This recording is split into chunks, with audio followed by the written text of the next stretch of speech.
पथ पर हम लोग चल पड़े हैं कि हम पराभव मिलता चला गया, मतलब फिजिकली हार गए।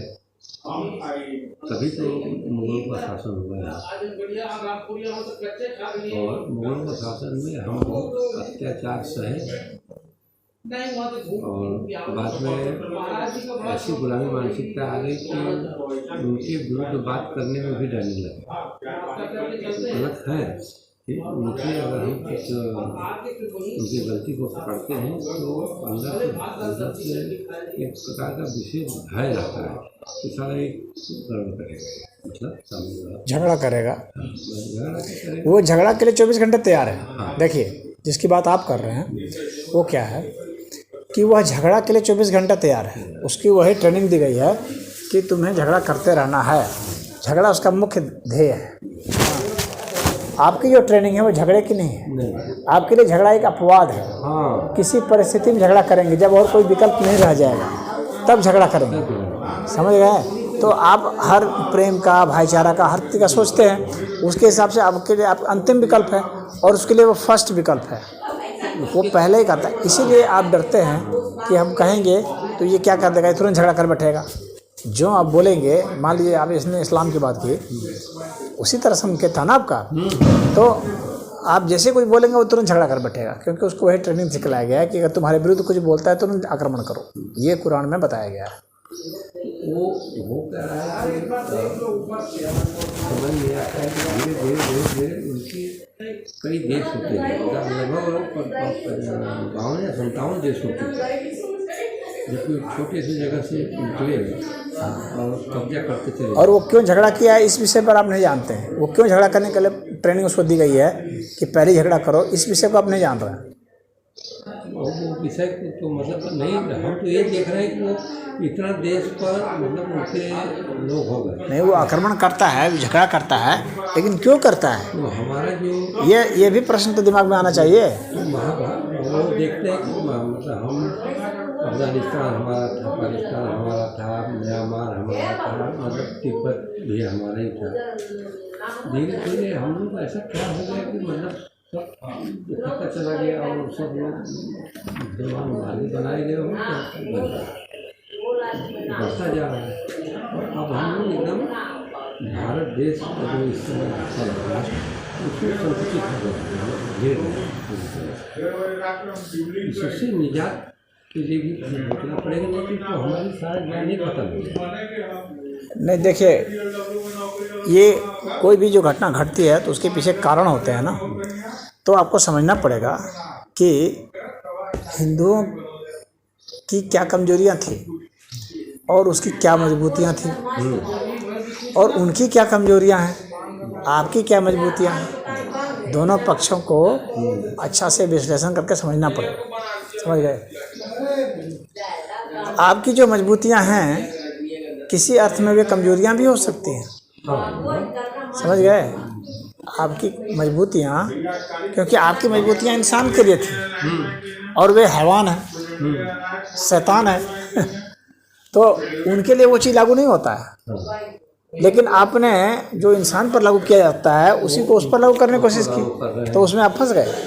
तो आपको पहले उनका अध्ययन करना चाहिए था, विश्लेषण करना चाहिए। सबसे बड़ी दिक्कत ये हुआ कि हिंदुओं ने उनके धर्मशास्त्र का अध्ययन ही नहीं किया। फॉल्ट कहाँ हुआ, यही मैं बताना चाह रहा हूँ। हिंदुओं ने कुरान का अध्ययन नहीं किया, हदीसों का अध्ययन नहीं किया। ये उसको करना चाहिए था। जब आप करते तो जानते कि वास्तव में ये लोग जो हैं ये किस सिद्धांत को लेकर चल रहे हैं, तब आपको स्पष्ट पता होता ना कि वे क्या कहना चाहते हैं, भीतर क्या सोचते हैं, उनकी प्लानिंग क्या है, वह आप समझ पाते ना। आप जिससे आप लड़ने जा रहे हैं, अगर आप उसके सिद्धांत को नहीं जानते, उसकी प्लानिंग को नहीं जानते, हाँ उसके तरीक़ों को नहीं जानते कि उनके लड़ने का क्या तरीका है, विचारने का क्या तरीका है, खाने का क्या तरीका है, पीने का क्या तरीका है, तो आप कैसे करते? और अपनी जो आपकी कमजोरियां हैं उसको जब आप नहीं, उसका मंथन नहीं करते, अपनी कमजोरियों का मंथन ही नहीं यहाँ किया, हाँ उसको कमजोरी माने ही नहीं, जबकि वो कमजोरी थी। तो आपकी जो कमजोरी थी उसको आपने नहीं माना कि मेरी कमजोरी है। अच्छा, उसको आपने सोचा कि हर समय लागू किया जाए। आप अपने शास्त्र को भी फॉलो नहीं किए ठीक से। जैसे उदाहरण के लिए मान लीजिए एक हम लोग के यहाँ सिद्धांत है अतिथि देवो भवः। हाँ, अतिथि जो है वो देवतुल्य है, तो उसका आदर सत्कार कीजिए। लेकिन शत्रु देवो भवः तो कहने लिखा हुआ है। नहीं, हाँ, आपने शत्रु को ही अतिथि बना लिया, शत्रु को अतिथि बना लिया। भाई आ रहे हैं, उसका स्वागत कर रहे हैं, आप उसको अतिथि सोच रहे हैं, लेकिन है वो शत्रु। तो आपने उसका अध्ययन ही नहीं किया। आपसे बड़ी गलती यहाँ पर हुई, बहुत बड़ी गलती है। यहाँ पर हुई। अच्छा, शत्रु के साथ कैसा व्यवहार होना चाहिए? शत्रु के साथ ऐसा व्यवहार होना चाहिए कि उसकी शत्रुता आप मिटा सकें। ठीक है, शत्रुता अगर नहीं मिटती है तो आपको उसी को मिटाना पड़ेगा। तो क्या करना पड़ेगा? आपको उसी को मिटाना पड़ेगा। हाँ, अगर आप शत्रुता नहीं मिटा पाते हैं, जैसे कि राम ने रावण की शत्रुता नहीं मिटा पाई, इसलिए रावण को मिटाना पड़ा। कृष्ण ने कंस की शत्रुता नहीं मिटा पाई, शत्रुता का जो भाव है, तो कंस को मिटाना पड़ा। समझ रहे हैं? यानी पहले आप शत्रुता मिटाने की कोशिश करेंगे, नहीं मिटेगा तो उसी को मिटाने की कोशिश करनी पड़ेगी, अन्यथा वो आपको मिटा देगा। हाँ, बिल्कुल सही। क्योंकि उसने अपने दिमाग में वैसा सेट कर रखा है। उसका तो थ्योरी यही है कि सभी को मुस्लिम बना देना है, जब वो इस थ्योरी को लेकर चल रहा है। और यह भी नहीं कि वह आपके आक्रमण का इंतजार नहीं करेगा। उसका सिद्धांत है कि वह आक्रमण करे या ना करे, मुझे आक्रमण कर देना है उस पर, मुझे उसे लूट लेना है, उसे मार देना है, उसकी पत्नी को छीन लेना है, उसकी औरतों को छीन लेना है, उसकी संपत्ति को छीन लेना है, हड़प लेना है।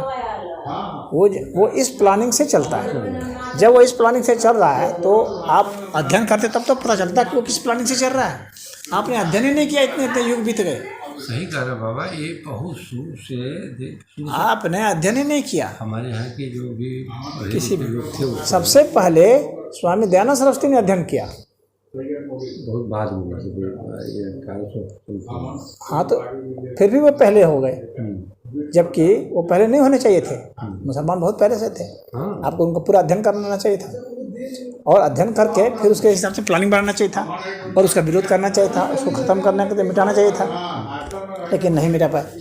स्वामी दयानंद सरस्वती ने उसका अच्छा से अध्ययन किया, उसका खंडन किया, कुरान की आयतों का पूरा खंडन किया कि ऐसे ऐसे ये गलत है।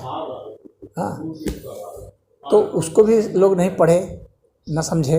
हाँ, सोचते हैं कि बहुत ये लोग भी बढ़िया हैं। हम लोग जैसे सोचते हैं वैसे ये लोग सोचते हैं। अरे ईश्वर अल्लाह तेरो नाम, सबको संपत्ति दे भगवान, इस फॉर्मूला पे चले। क्योंकि हमने अध्ययन ही नहीं किया। ईश्वर और अल्लाह एक नहीं है। एक रहते तो सिद्धांत भी एक होता भाई, तरीके भी एक होते। एक कैसे हैं? एक है ही नहीं। तो जब अच्छा से अध्ययन नहीं किए तो यहाँ पर हम लोग फंस गए। और उसको ये सिखाया गया है कि धूर्तता करो, झूठ बोलो, मारो, षड्यंत्र करो, किसी भी तरह एन केन प्रकारेण धमका के, फुसला के, भड़का के, घूस दे के, कैसे भी है उसको मुसलमान बनाना है तुम्हें। उसको ये ट्रेनिंग दी गई है। आपको ये ट्रेनिंग नहीं दी गई है कि उसको हिंदू बनाना है किसी गैर को। आपको ट्रेनिंग दी गई, आपको लक्ष्य नहीं दिया गया। आप तो खाली व्यक्तिगत अपने मोक्ष के चक्कर में पड़े हुए हैं। वो एक सामाजिक उद्देश्य से लेके चल रहा है। आप सामाजिक उद्देश्य से चल ही नहीं रहे, आप तो सिर्फ एक आध्यात्मिक उद्देश्य को लेके चल रहे हैं। समाज चला जाए भाड़ में, कोई मतलब नहीं है। जिस समाज की यह गति हो जाएगी कि वो जो समाज को देखेगा ही नहीं, जो सिर्फ इतना स्वार्थी हो चुका है कि सिर्फ अपने व्यक्तिगत मुक्ति की कामना करता रहता रात दिन, उसका अंत तो मृत्यु से होगा। उसको तो मारेगा शत्रु, निश्चित मारेगा। बात समझ रहे हैं कि नहीं? तो उनको ये बताया गया कि सबको मुसलमान बनाने में ही तुम्हारा भला है। तुम्हारे पर हम खुश होंगे, अल्लाह उसका उसी पर खुश है कि तुम सबको मुसलमान बनाओ। आपका भगवान तो ये नहीं कहता कि तुम सबको हिंदू बनाओ। हाँ, वो क्या कहता है? कृण्वन्तो विश्वम्भरम्। आपका जो भगवान है वो वेद में यही कह रहा है, कृण्वन्तो विश्वम्भरम्। पूरे विश्व को आर्य बनाओ, श्रेष्ठ बनाओ, अच्छा बनाओ। आपका यह कह रहा है, अच्छा बनाने के लिए कह रहा है। वहाँ पर अच्छा बनाने की बात नहीं है। वहाँ तो कहा जा रहा है कि उसको जो है तुमको मुस्लिम बनाना है, क्योंकि वही अच्छा है और कुछ अच्छा नहीं है। वहाँ उसकी अच्छा की परिभाषा वही है। आपके अच्छे की परिभाषा और उसके अच्छे की परिभाषा में अंतर है। हाँ, आपके जुल्म की परिभाषा और उसके जुल्म की परिभाषा में अंतर है। आप सोचते हैं कोई अगर अन्याय कर रहा है तो वो जुल्म कर रहा है, किसी का अधिकार छीन रहा है तो वो जुल्म कर रहा है, ऐसे आपकी परिभाषा है। उसकी परिभाषा क्या है कि जो अल्लाह को नहीं मानता, मोहम्मद को नहीं मानता, कुरान को नहीं मानता, वो जो है जुल्मी है। वे लोग उसको जुल्मी कहते हैं और आप सोचते हैं कि जुल्मी इसको कहा जाता है। हाँ तो परिभाषा में जो अंतर है, बहुत बेसिक डिफरेंस। परिभाषा में जो अंतर है, इसके कारण जो है आप नहीं समझ पाए तो वो आप धोखा खा रहे हैं।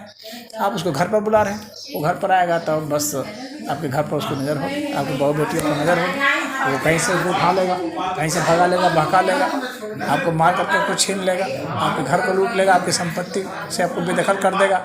देखेगा कि अकेला बूढ़ा बूढ़ी है, इनको ख़त्म करो, इनका घर कब्जा कर लो, मेरा हो जाएगा। समझ रहे हैं? वो इस प्लानिंग पर चलते हैं। चलिए तो ये सब प्लानिंग जो नहीं समझे ना, इसके कारण ही गच्चा खाए। और ये समझते समझते समझते इतने बरस गुजर गए। हाँ छोड़ के आओ। अध्ययन करना चाहिए था, लोग नहीं कर पाए। मतलब उनके महत्व नहीं दिए इसका, अपनी घटती हुई आबादी का महत्व नहीं दिए कि हम घटते चले जाएंगे अंत में जीरो हो जाएंगे, इसका महत्व नहीं दिए। अच्छा, हमको बस वही अभी अपनी आबादी बढ़ाते हुए धीरे धीरे अब महत्व समझ में आ रहा है। अपने जब आफत सिर पर आ गई जी। तब समझ में आ रहा है कि अब तो ये जो है हमारा ज्ञान जो भी कुछ बताया जा रहा है, लेकिन उनके पास विषय में बहुत अच्छी बात बताया कि उनके विषय में आप कुछ जानते ही नहीं, हाँ। अध्ययन किए ही नहीं हो, ये नहीं। तो हारोगे ही। हाँ, तो उसकी प्लानिंग नहीं जानेंगे। जब भी आप किसी से युद्ध करते हैं तो आपको उसकी कमजोरियाँ, मजबूतियाँ, हर चीज़ मालूम होनी चाहिए, उसकी प्लानिंग, तभी आप जीत पाएंगे ना। वो आपका अध्ययन कर रहा है, हाँ, वो अध्ययन कर रहा है आपका, आप नहीं उसका अध्ययन कर रहे हैं, तो आप उस पर फंस रहे हैं। वो अपने को पुश कर रहा है, वो आपको बनाने की फिराक में लगा हुआ है, आप उसको बनाने की फिराक में नहीं लगे। तो अभी इधर कुछ काउंटर किया जा रहा है, घर वापसी वगैरह इस तरह से करके कुछ किया जा रहा है। तो काउंटर करेंगे तब जा करके होगा।